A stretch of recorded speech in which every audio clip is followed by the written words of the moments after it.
Skyscrapers are traditionally built as monolithic towers organized around a central core that includes vertical circulation routes, stairs, elevators, and utility pipes, water, electrical, and communication networks, etc.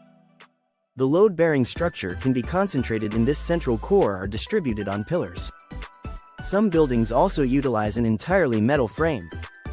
In terms of construction, there is a rivalry between proponents of concrete construction, which is more fire-resistant, and proponents of steel construction. Originally, skyscrapers had a steel structure, with non-load-bearing walls. For very tall buildings, steel is often preferred because concrete becomes too heavy, lacks flexibility, and may not be strong enough. However, high-strength concrete has gradually been developed.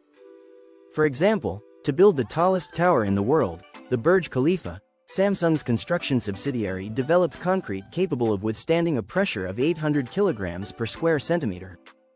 A total of 330,000 cubic meters of concrete were used for this tower. The concentration of traffic at one point in the building poses challenges for evacuation in emergencies, especially if these routes become impassable, particularly due to fire.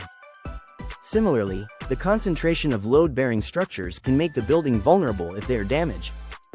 Another challenge is lighting in the most central areas. Beyond a certain distance, natural light is insufficient to eliminate the need for artificial lighting. In highly seismic areas, such as Japan, constructing high-rise buildings presents formidable safety challenges. Complex systems of jacks and balances help maintain the stability of buildings during earthquakes.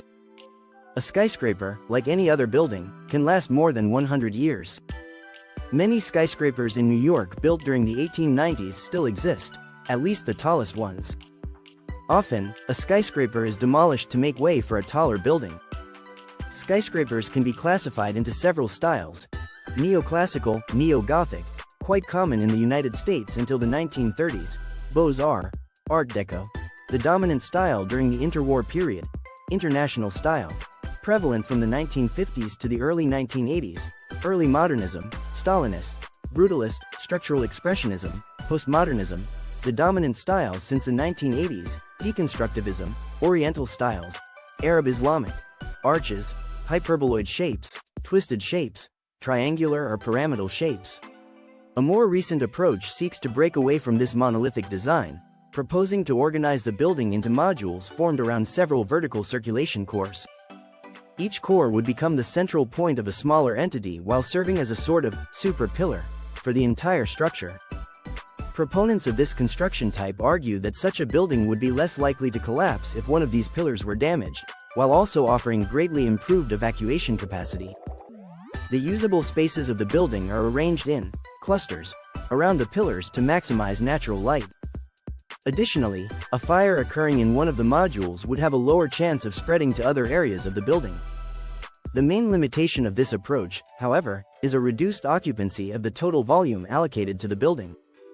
In recent years, there has been a strong trend toward building structures that align with sustainable development principles.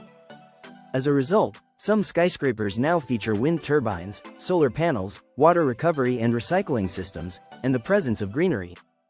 Some of the skyscrapers being constructed in La Défense will exemplify this trend.